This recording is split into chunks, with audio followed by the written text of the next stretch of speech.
Olá pessoal, meu nome é Alcide José. Hoje quero falar com você que tem necessidade de conhecer um pouco mais sobre como financiar o capital de giro da sua empresa, como você adquirir linhas de crédito para essa finalidade e também qual é a necessidade que a sua empresa tem de capital de giro, tá? Eu vou falar de uma maneira bem didática para que facilite o seu entendimento. E aí eu vou ficar aguardando você comentar para que eu possa estar ajudando mais com maior informações para ajudar você a tomar decisão de capital de giro, tá bom? Bom, o que é capital de giro na prática, né? Vou falar de uma maneira bem simples, tá? Então, o que é um capital de giro? De um lado, você tem um ativo, aí você tem contas a receber, né? Conta cliente, contas a receber, e caixa e estoque, tá?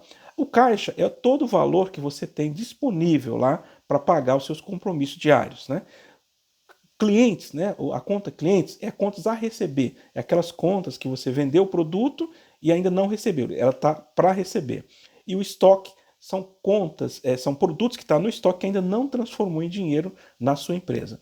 De outro lado, você tem a conta o passivo, né? Que são as despesas que você tem da administração, como despesas administrativas, né? Como funcionário, como fornecedor, por exemplo, e que você precisa pagar.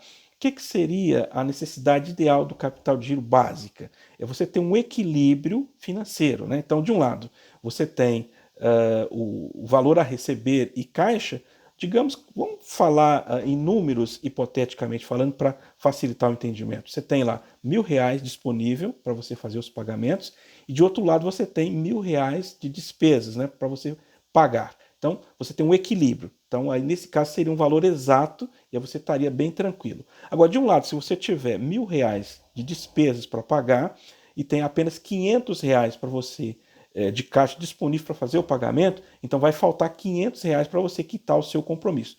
Nesse exemplo, que eu dei hipoteticamente falando, você tem uma necessidade de R$ 500 para financiar 100% do seu capital, tá? Além disso, eu ainda tenho uma outra dica que eu dou para você para fazer a gestão perfeita do seu capital de giro, é você ter uma reserva. Porque normalmente no mercado não tem uma regra exata que você todo mês vai vender sempre a mesma quantidade. Vai ter determinado mês que você vende um valor, a quantidade de produtos, outro mês você vende menos, você não atinge aquele objetivo seu, tá? Então você precisa ter uma reserva financeira para cobrir esse mês que você não foi tão bom, tá? Vou te dar um exemplo aí.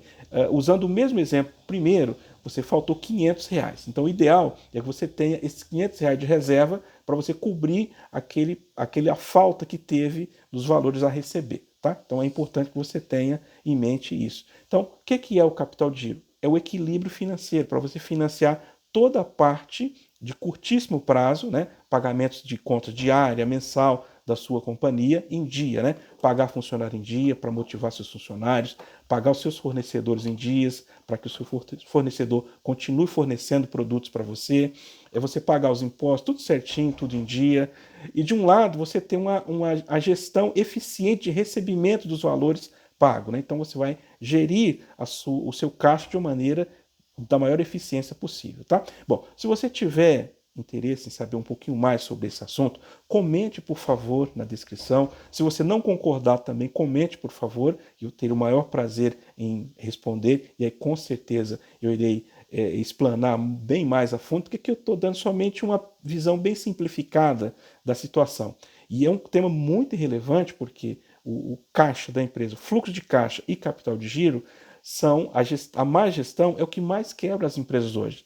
É a maneira de gerir o caixa e a maneira e o capital de giro. Mais de 90% das empresas quebram por esse fator. Então é muito relevante você saber gerir de forma eficiente esse setor, tá? Bom, eu fico à disposição, aguardando aí o seu retorno, aguardando a sua pergunta, aguardando a sua crítica, né, que é importante, a crítica para que a gente possa estar abordando com mais amplitude esse assunto. E eu fico realmente aguardando você mesmo. Se você gostar, você compartilha com seus amigos, né? Se você não gostar, mas siga a gente, por exemplo, na rede, siga a gente, por favor, nas redes sociais. Será um prazer tê-lo aqui conosco, nos seguindo e ouvindo a gente. Um abraço para você, fique com Deus, até mais.